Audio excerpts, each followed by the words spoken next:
আসসালামু আলাইকুম। সবাইকে সুলতানাস ফুড কর্নারে স্বাগতম। আজকে আমি খুব সহজ দুটি রেসিপি আপনাদেরকে করে দেখাবো। আমি প্রথমেই করব কাঁকরোল আলু দিয়ে রুই মাছের ঝোল। সেই জন্য আমি কড়াইয়ে প্রথমে দিয়ে দিচ্ছি সরিষার তেল। হ্যাঁ, আজকে রান্নাটি আমি সরিষার তেল দিয়ে করব, কেননা সরিষার তেলে নিজস্ব একটা ঘ্রাণ থাকে এবং স্বাদ থাকে। আমার তো ভীষণই ভালো লাগে। তো যাই হোক বন্ধুরা, আমি প্রথমে মাছগুলোকে খুব ভালো করে ভেজে নিব এবং মাছগুলি যখন আমার ভাজা হয়ে যাবে সেই তেলের মধ্যে আমি কুচনো পেঁয়াজ দিয়ে দিব। পেঁয়াজটাকে আমি খুব ভালোভাবে ভেজে নিব। পেঁয়াজটা ভাজা হয়ে গেলে তার মধ্যে আমি সামান্য গোটা জিরে দিয়ে দিব। এখন আমি এখানে বেশ খানিকটা পানি দিয়ে দিব এবং তার মধ্যে আদা রসুন বাটা দেব। পানিটা ফুটে উঠলে তার মধ্যে আমরা সব গুঁড়া মশলাগুলি একে একে দিয়ে দিব। হলুদের গুঁড়া, মরিচের গুঁড়া, জিরা গুঁড়া, লবণ। আমার এই জায়গাটা কেমন করে যেন স্কিপ হয়ে গিয়েছে, যার জন্য আমি আন্তরিকভাবে দুঃখিত আপনাদের কাছে। যাই হোক, মশলাটা ভালোভাবে আমরা কষিয়ে নিব এবং তার মধ্যে আরেকটু পানি দিয়ে আমরা মশলাটাকে আরেকটু ভালোভাবে কষিয়ে নিব। মশলাটা যখন কষানো হয়ে যাবে তার মধ্যে আমরা কাঁকরোল এবং আলুগুলি দিয়ে দিব। আপনারা একটু লক্ষ্য করলে বুঝতে পারবেন আমি কাঁকরোলের বিচিগুলো কিন্তু ছাড়িয়ে নিয়েছি। হ্যাঁ, আপনারাও কাঁকরোল দিয়ে মাছ রান্নার সময় একটু ধৈর্য সহকারে কাঁকরোলের বিচিগুলোকে ছাড়িয়ে নেবেন, এতে করে তরকারিটা খেতে ভীষণই মজা হয়ে থাকে। কাঁকরোল আলুগুলোকে আমরা খুব ভালোভাবে কষিয়ে নিব। ঢাকা দিয়ে একটু পরপর নাড়া দিয়ে আমরা সবজিগুলোকে খুব ভালোভাবে কষিয়ে নেব। এতে করে সবজিটাও আপনার কষানো হয়ে যাবে, সাথে সাথে আপনার সবজিটা খুব সুন্দরভাবে সফটলি সেদ্ধ হয়ে যাবে। আপনারা একটু লক্ষ্য করলে দেখতে পাবেন আমি কিন্তু মাছগুলোকে ঝোলের মধ্যে দিইনি। আমি মাছগুলোকে সবজির মধ্যে দিয়ে একটু নাড়াচাড়া করে তারপরে আমি পরিমাণ মতো এতে পানি দিব, ঠিক যতটুকু ঝোল আমি খেতে চাই। আপনারাও আপনাদের প্রয়োজন এবং পছন্দ মতো পানি দিবেন।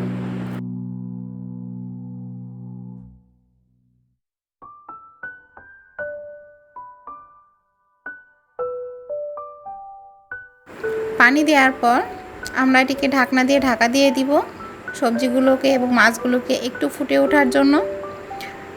আমাদের ঝোলগুলো যখন ফুটে উঠবে তখন তার মধ্যে আমরা কয়েকটা কাঁচামরিচ ফালি করে রাখা দিয়ে দিব। কাঁচামরিচ দিয়ে আমরা ঢাকনা দিয়ে আর কয়েক মিনিটের জন্য ঢাকা দিয়ে দিব। ব্যাস, তাহলে রেডি হয়ে যাবে কাঁকরোল আলু দিয়ে রুই মাছের তরকারি। কি বন্ধুরা, খুব সহজ না? এটি খেতেও কিন্তু ভীষণই মজা।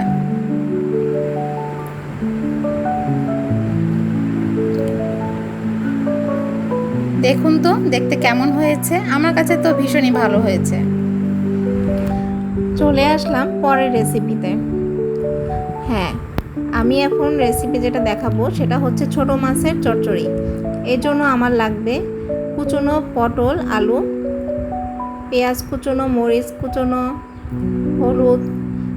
হলুদের গুঁড়ি, মরিচের গুঁড়ি, জিরার গুঁড়ি, লবণ, সামান্য আদা রসুন বাটা আর ছোট মাছ। এখানে আমি কুচো চিংড়ি তার সাথে ছোট মলা মাছ নিয়েছি। এখন আমি কড়াইয়ে একে একে সব মশলা এবং কুচনো পটল, আলু দিয়ে দিব, কুচনো পেঁয়াজ, মরিচ, সকল গুঁড়া মশলা দিয়ে দিব। সামান্য তেল দিব এর মধ্যে, এখন সয়াবিন তেল দিয়ে আমি এটিকে খুব ভালোভাবে মাখিয়ে নেব। এই রেসিপির একটা বিশেষত্ব দিক হচ্ছে আপনি এই রেসিপিটি তৈরির সময় যতটা ভালোবাসা এবং ধৈর্য সহকারে সবজিগুলোকে হাতের সাহায্যে মাখিয়ে নেবেন, এটি খেতে ঠিক ততটাই বেশি মজা হয়ে থাকে। আপনি যত ভালোবাসা এবং ধৈর্য সহকারে সব মশলা দিয়ে সবজিটাকে মাখাবেন, এর স্বাদ ঠিক তত গুণই বেড়ে যায়।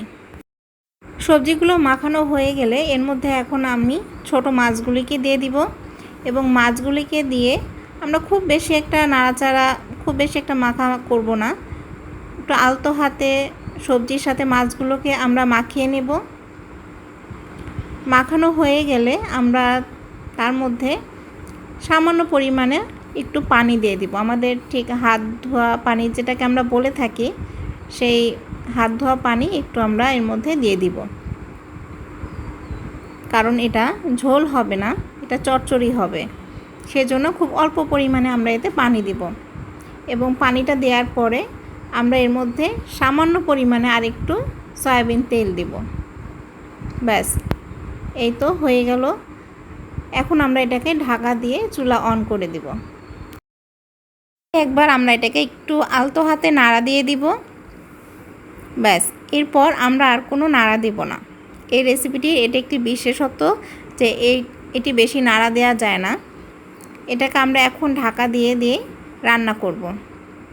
যখন এটির পুরো ঝোলটাই আমরা যে পানিটা দিয়েছিলাম, পুরো ঝোলটাই যখন একেবারে শুকিয়ে আসবে, একটু পোড়া পোড়া হবে, একটু আপনারা শব্দ শুনলে বুঝতে পারবেন, একটু চটচড়া শব্দ আসে, ঠিক তখনই বুঝতে পারবেন যে হ্যাঁ, আপনার এই রেসিপিটি হয়ে গিয়েছে। এই তো দেখুন তো কেমন হয়েছে দেখতে, লোভনীয় হয়েছে না?